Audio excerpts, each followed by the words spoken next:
Assalamu alaikum wa rahmatullahi wa barakatuhu. Today's topic is sensitive and disturbing, but it is also necessary. This video is not to fuel any conspiracy, nor to target any nation. Rather, it is to understand a reality. The Jeffrey Epstein case was not just a criminal case. It was a case of power. It was a case of influence. It was a case of systemic moral failure. And above all, it was a test of humanity. Today, we will speak in the light of facts, and then we will try to understand it in the light of the Quran. Jeffrey Epstein began his career as a schoolteacher. No political background, no connection to any royal family. But gradually, he entered the world of finance. He became a financial advisor to the ultra-rich. Offshore accounts, tax havens, discreet wealth management. When you handle the money of the world's wealthiest people, you no longer remain just an employee. You become an asset. He owned a luxury mansion in Manhattan. He had a private jet, a private island, Little St. James. Exclusive parties were held there. Reports mentioned names of politicians, businessmen, royalty, and even tech billionaires on the guest list. The question is, how does one man gain that level of access? The answer is simple: a power network. Serious allegations were made against Epstein: trafficking of minor girls, sexual exploitation, a grooming network. The first complaint was filed in 2005. In 2008, he received a controversial plea deal. People called it VIP justice. Why?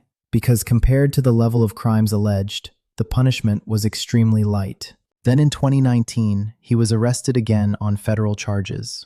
According to court documents and survivor testimonies, young girls were recruited.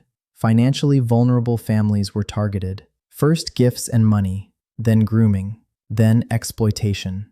Ghislaine Maxwell, his associate, was later convicted on trafficking charges. This is documented court reality.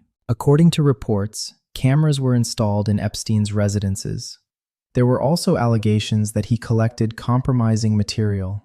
If a powerful guest was involved in illegal activity, there would be a record. And if there was a record, there would be leverage. If there was leverage, there would be control. And when there is control, a system is formed. At that point, it is no longer just the case of a single criminal. It becomes a matter of a system. In 2019, Epstein was found dead in jail. The official ruling? Suicide. But why the controversy? According to reports, the cameras were not functioning. The guards did not properly monitor him. The public raised questions. Did he take his own life? Or was he silenced? Perhaps the world may never provide a final answer to this question. But for a Muslim, what is the most important reality? The court of Allah, Subhanahu wa ta'ala. The Quran says, in Surah Ibrahim 14:42, وَلَا تَحْسَبَنَّ اللَّهَ غَافِلًا عَمَّا يَعْمَلُ الظَّالِمُونَ. Do not think that Allah Subhanahu wa ta'ala is unaware of what the wrongdoers do. When Zulm combines with wealth, when Zulm combines with media, when Zulm combines with political protection, it appears powerful. Look at history. Fir'aun was powerful. Qarun was wealthy. Namrud was influential. But what was the final outcome? Destruction. What does the Epstein case teach us? Power without taqwa equals corruption. Wealth without accountability equals exploitation. Influence without morality equals disaster. Look at another dangerous trend today. Serious crimes turn into memes. People laugh and share them. The shock fades away.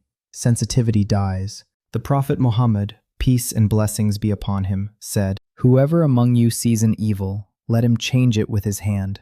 If he cannot, then with his tongue. And if he cannot, then let him hate it in his heart." And that is the weakest level of Iman. Today the question is, which category are we in?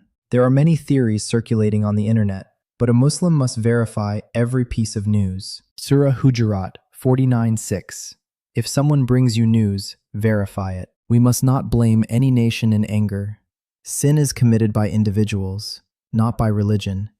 Zulm is carried out by systems, and it exists in every nation. Islam teaches us justice, not hate. What is the greatest lesson from this case? The world's power structure can be morally weak. Influential people may try to escape accountability, but no one can escape the court of Allah Subhanahu wa ta'ala. The Quran says, فَمَنْ يَعْمَلْ مِثْقَالَ ذَرَّةٍ شَرًّا يَرَهُ. Whoever does an atom's weight of evil will see it. Reflect. If even the elite of this world cannot escape Allah subhanahu wa ta'ala, then what about you and me? This story is not only about Epstein. It is the story of the nafs within the human being.